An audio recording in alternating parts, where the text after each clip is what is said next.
Welkom bij Extra Journaal, nieuws uit Curaçao, vers van de pers.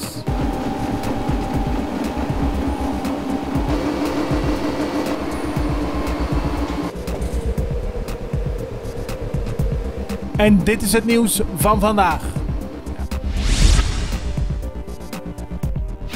De veiling van Hotel Otrobanda is voorlopig uitgesteld. Dat betekent dat de familie Eustacia voorlopig nog het hotel mag runnen. Eigenlijk zou het hotel vandaag worden geveild, maar als gevolg van een kort geding dat de advocaat van de familie afgelopen vrijdag aanspande, is nu bepaald dat de veiling 4 weken is uitgesteld. Eerder was de veiling aangevraagd door de Girobank en dit als gevolg van achterblijvende betalingen. Hotel Otrobanda opende in 1991 haar deuren. Met de blauwe muur is het sindsdien een karakteristiek onderdeel van het Brionplein. Op de Goosieweg heeft de politie gisteren 2 mannen aangehouden. Het gaat om een man van 22 en een van 26 jaar. Ze hadden kort daarvoor een gewapende overval gepleegd op de Burger King op de Goosieweg. In het restaurant werden in een vuilnisbak 2 vuurwapens, handschoenen en mutsen aangetroffen. De politie denkt dat de mannen nadat ze de overval hebben gepleegd deze spullen in de prullenbak hebben gegooid. De artikelen zijn in beslag genomen, evenals het voertuig waarin zij hebben gereden. Het is onrustig in de gevangenis, dat meldt de Extra vandaag. Net als eerder heeft de Extra contact gehad met bewakers en die hebben anoniem verteld dat er sprake is van ontevredenheid. Het heeft onder meer te maken met het gedrag van sommige gevangenenbewaarders. Ook is er veel onrust over het stopzetten van projecten voor de gevangenen. Zo is de les in handarbeid gestaakt en ook het project met het verzorgen van geiten is stopgezet. De gevangenen zijn verbaasd dat opeens van de een op andere dag de 45 geiten van het terrein zijn verdwenen die eerder werden gebruikt doordat de gevangenen op die manier een zorgproject in handen hadden gekregen. Volgens de gevangenisbewaarders is de gespannen situatie erg vervelend en zorgt het ook voor onrust onder de gevangenen. De Curaçaose vrijwilligersreddingsbrigade Citro heeft afgelopen weekend 2 jachten kunnen helpen. De eerste was op zondagmiddag om 1:15. Toen kregen ze een bericht binnen dat er een motorjacht komend uit Aruba en onderweg naar Curaçao met 3 personen aan boord motorpech had. Niet alleen was de boot stuurloos geraakt, het maakte ook water. Later in de middag kregen ze een bericht van een andere boot, eveneens vanuit Aruba. Ook die was stuurloos. Beide jachten zijn op een goede manier geholpen door de Citro.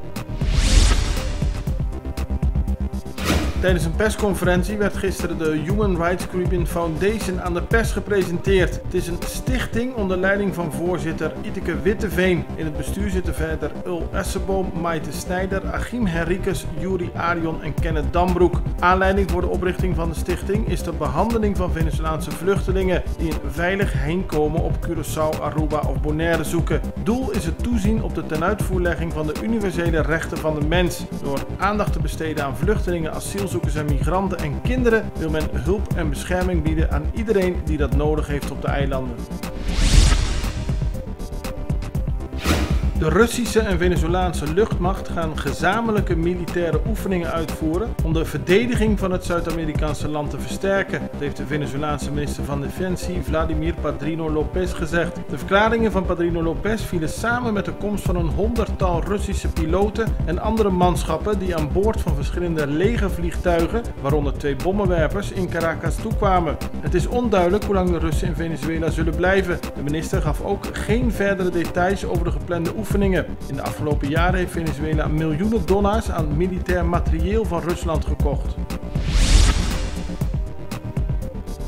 De Britse premier May is vanochtend op bezoek geweest in het Katshuis in Den Haag. Ze had een ontbijtbespreking met premier Mark Rutte over de Brexit-deal. Daar is de afgelopen 2 jaar over onderhandeld tussen het Verenigd Koninkrijk en de 27 overige lidstaten van de Europese Unie. Gisteren stelde May de belangrijke stemming over het akkoord in het Lagerhuis uit. Die zou vanavond zijn, maar er tekende zich een ruime meerderheid af die de deal zou verwerpen. Daarop begon May een tour langs haar EU-collega's in de hoop om extra toezeggingen te krijgen. Rutte was de eerste die zij sprak.